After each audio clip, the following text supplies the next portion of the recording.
Hey guys, and welcome to Vlogmas. Technically Vlogmas day 1, but this video will go up on day 2 just because, Yuna, what are you barking at? Hush. Just because, the video that went up today, which is December 1st, was my weekly vlog that usually goes up on Saturday, but today is Friday. And it is technically December 1st today, so just, yeah, letting you guys know that. But for today's Vlogmas, I actually have something interesting that's going on today. It is about almost 3 o'clock, and like I said, it is December 1st. It is the first day of the Christmas month, so that's exciting. Crow is sleeping in Yuna's bed, and Yuna came and laid over here next to me. But Micah is out right now. He's at the airsoft store doing airsoft things. I don't know what he's doing. But we are going out tonight to downtown, and they have a Christmas tree lighting that we're gonna go to, so I'm really excited about that. I don't know what temperature it's supposed to be. It's pretty nice outside right now. It's in the 60s. It's in the low 60s, but it's pretty decent weather compared to it being like 40. But it'll probably get pretty cold tonight, so I'll probably have to wear something that I'm not gonna freeze my ass off in. But yeah, it looks like by about 6 o'clock it's gonna get down to like 55, and it'll probably get colder from there. So yeah. So basically we are going out tonight to, hold on, I gotta answer this real quick. Sorry, my tattoo artist is drawing me up a tattoo, and I'm super excited about it. I'll show you guys everything once we get everything set up, but basically, I am getting a new tattoo. Oh yeah, and I have my new ring on today. I kind of tried to fix the bigness of it. It's still a little bit loose, but I put some tape on the back of it just for a quick fix for right now. Little life hack, if you guys didn't know, if you have a ring that's a little bit too big, obviously not like, you know, 3 or maybe even like 2 sizes too big, because this is only like 1 size too big. So if you don't want to have like a massive wad of tape on the back of your ring, so anyway, yeah, so if you have a ring that's a little bit too big, you can just put some tape on it, and it'll help that temporarily. Anyway, but I'm getting a tattoo at some point in time. I told her just let me know whenever she's ready, and I'll come in and have my tattoo done. But I'm super excited about it, so I'm getting a skull tattoo. Let me rephrase that. I'm getting a sugar skull tattoo for my thanatophobia, and if you guys don't know what that is, it is basically the fear of death, which pretty much is like my #1 fear all the time. So I'm gonna put all Emily, can you not talk right today? No, Emily, I can't. Okay. So basically, I'm gonna look up a proper definition. Thanatophobia, also known as fear of death, is distinguished from necrophobia, which is a specific fear of the dead or dying persons and or things, i.e. others who are dead or dying, not one's own death or dying. It's also known as death anxiety, which for me, oh god, sorry, Wikipedia just pulled up this big old thing. This Friday we asked you to protect Wikipedia's independence. Time is running out in 2017. Help us. Oh, it's asking for donations. I thought they did that like a long time ago. Maybe later.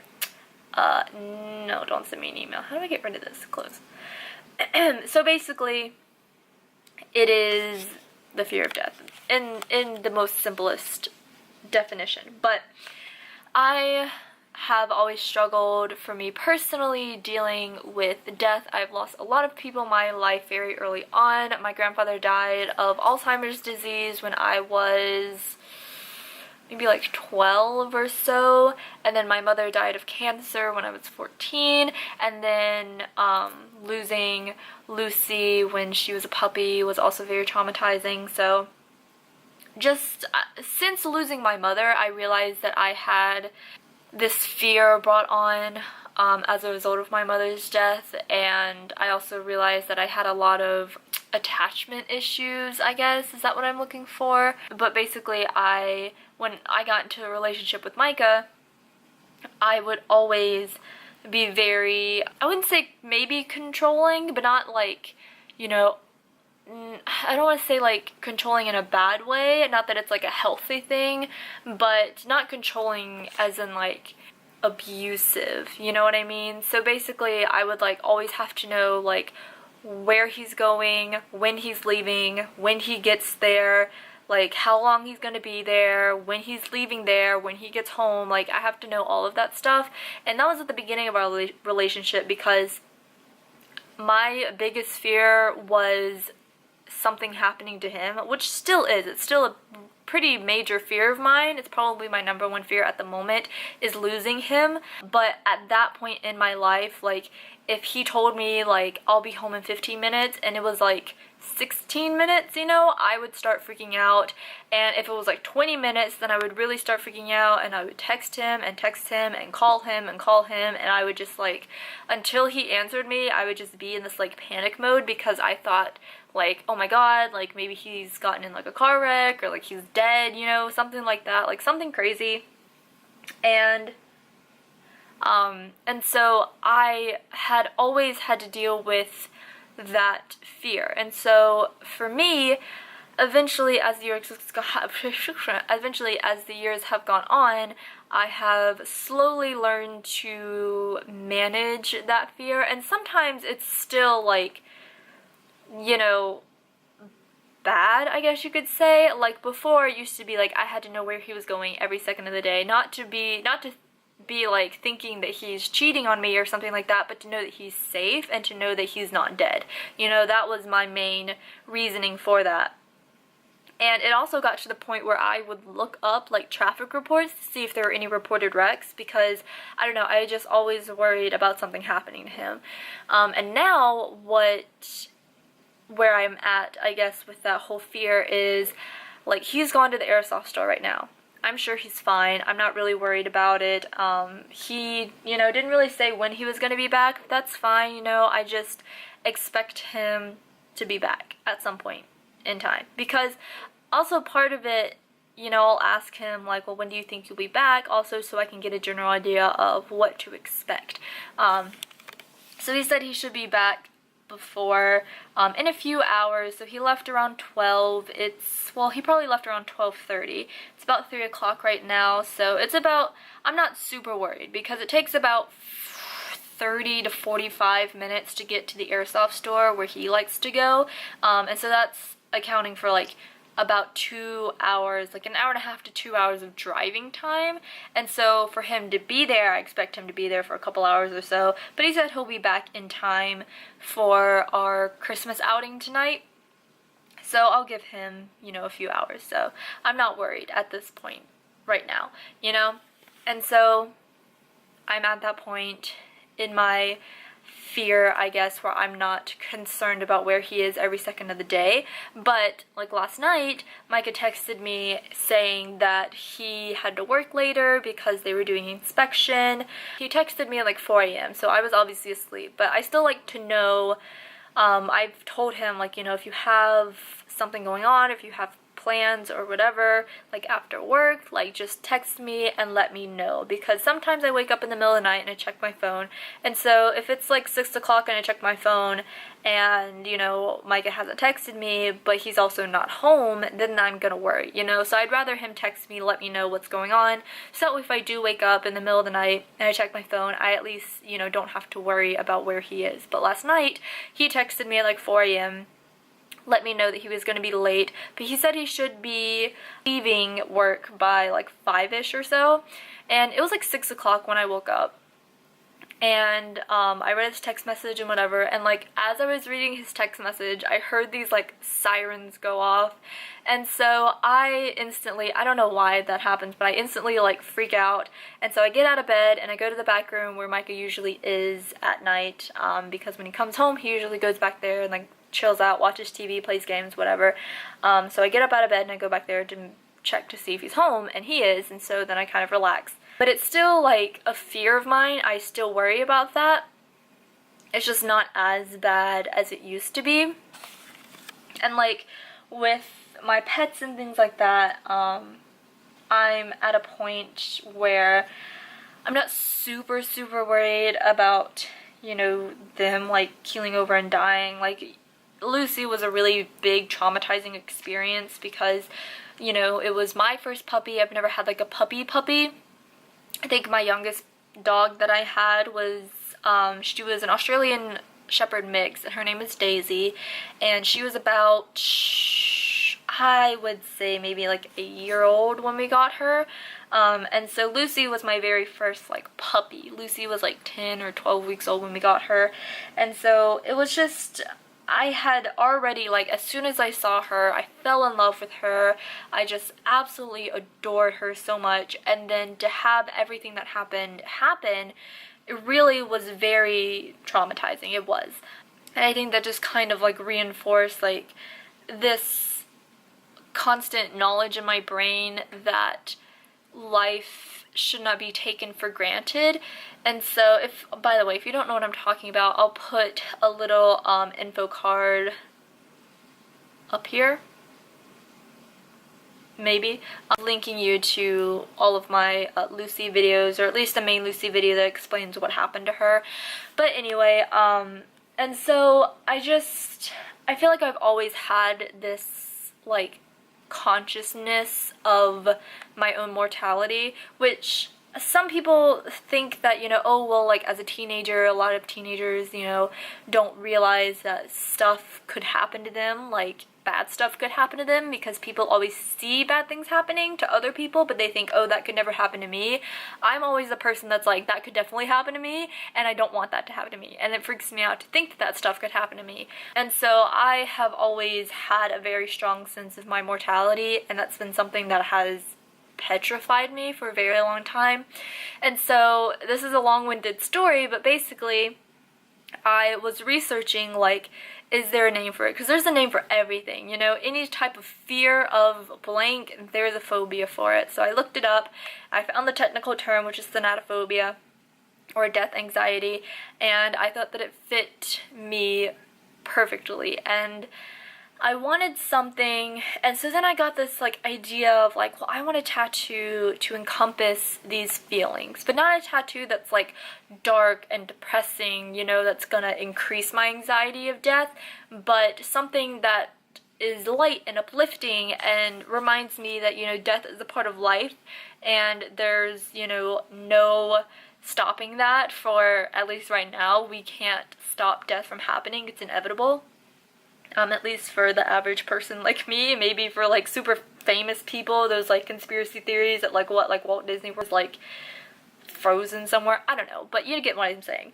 As of now, there is no stopping death. So I wanted something to remind myself when I get those fears, when I get those anxiety of, you know, worrying about the safety of my loved ones, that everything, you know, will be fine. Even if something bad does happen, things will work out. And I wanted a tattoo that I can look at to remind myself that death is part of life, and it's not something that I should be afraid of, and it's something that I need to understand is just a part of life, and it's normal, and it's not something to always fear.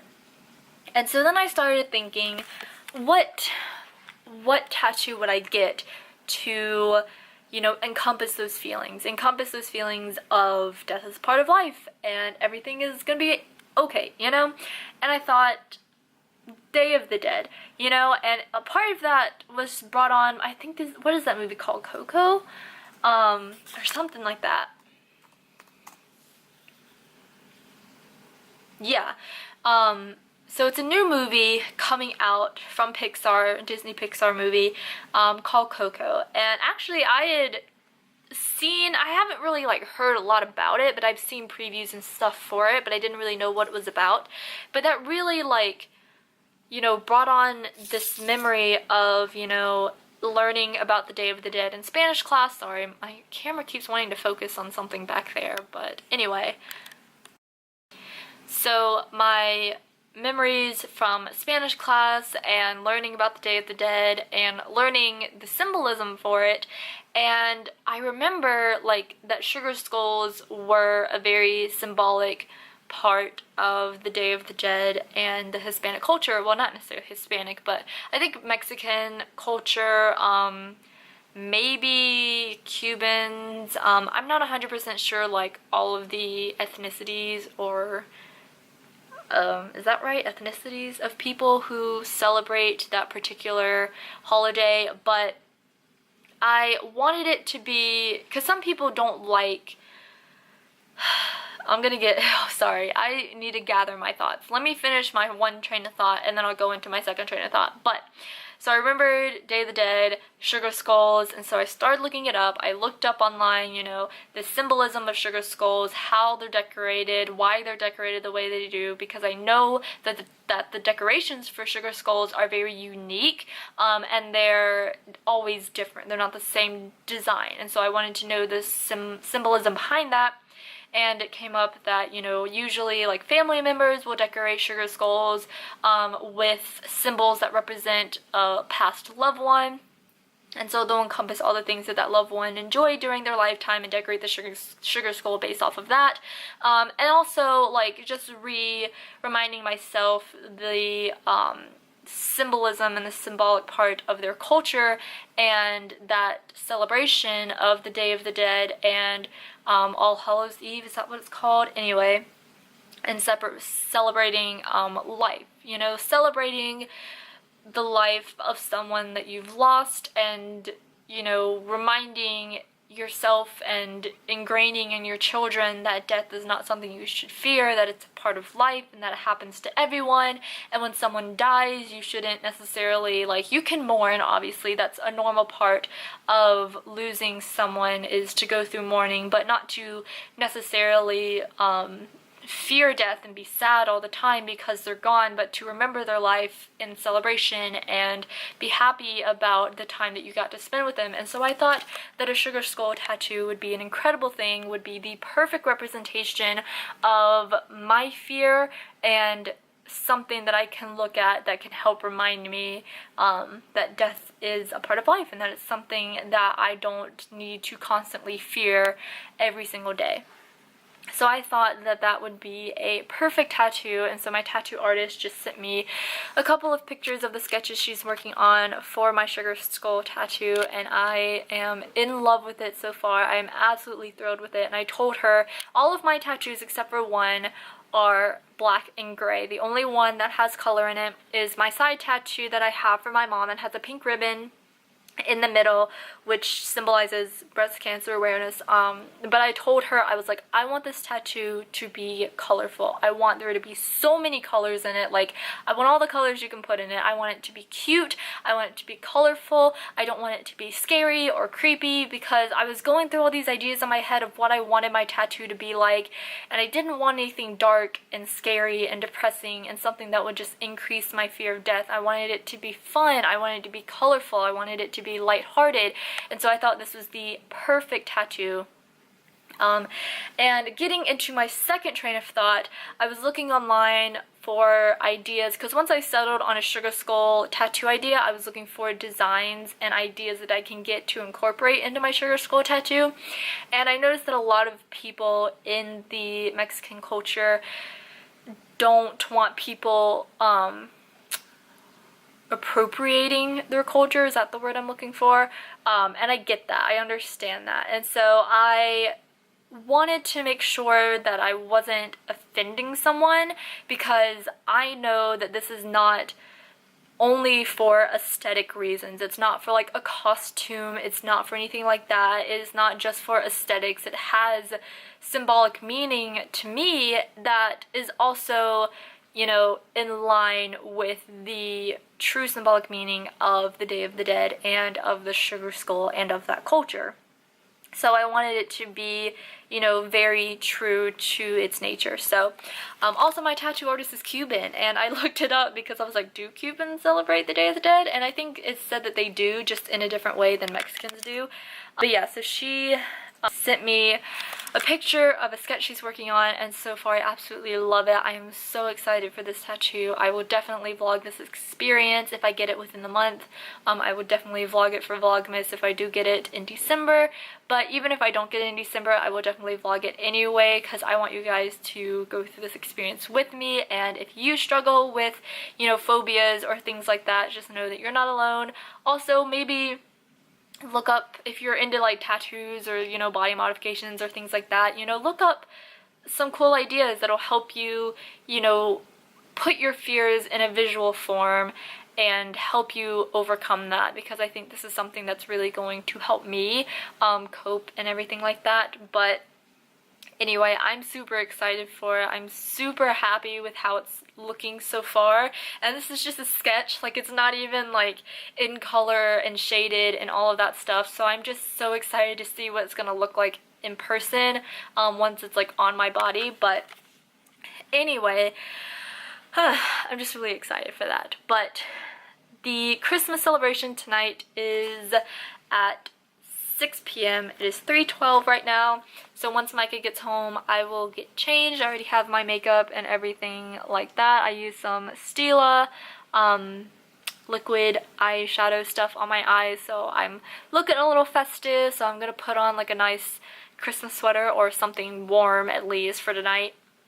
And I would definitely vlog going out tonight and showing you guys around downtown and the Christmas tree lighting ceremony. So I'm really excited for that. So happy Vlogmas. Technically day 2 when you're seeing this, but for me it's day 1. But I will see you guys in a little bit.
Go run.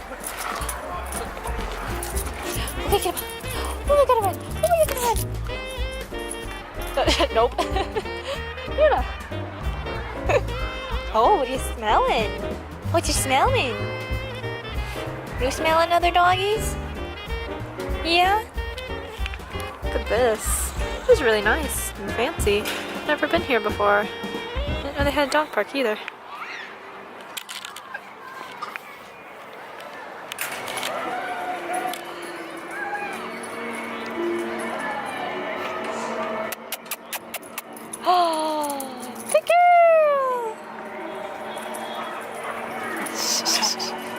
There's another doggy. Oh, there's another doggy coming. Oh, it's a good girl.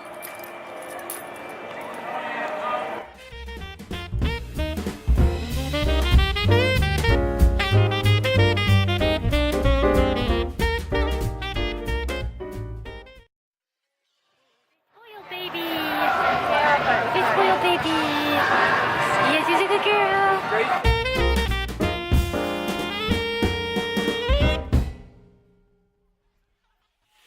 Hey guys, so it is about 8:30 right now. I'm gonna go ahead and close out today's vlog. So happy Vlogmas day 2 for you guys, day 1 for me. Magda and I went downtown to do their like Christmas tree lighting ceremony thing. Although it was kind of a long like time frame, it's like 6 p.m. to 9 p.m.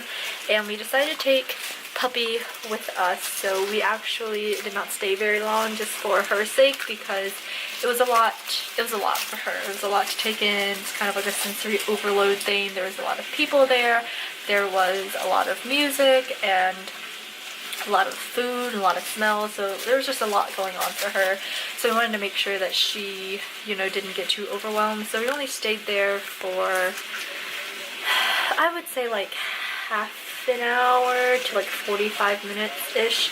So we didn't stay very long, but it was a good time. I enjoyed it. We walked around. We saw enough of, you know, what was going on, and we realized there's actually a little dog park area in downtown that we didn't know about. So we went in there for a little bit for her, and she ran around and had a good little time. So it was nice. It was very nice and enjoyable. But I hope the vlog footage for that wasn't too boring. I mean, there wasn't a whole lot there. There was a lot of vendors, and that's pretty much it. There were some like street performer people, you know, like some choirs and some band groups and things like that, but you know, not a lot.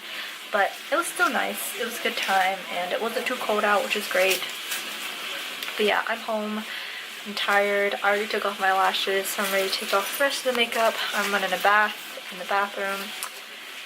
And yeah, so I'm gonna take off my makeup, get ready to go to bed, probably play some Sims for a little bit, and then go to bed. So I'll talk to you guys tomorrow. Bye!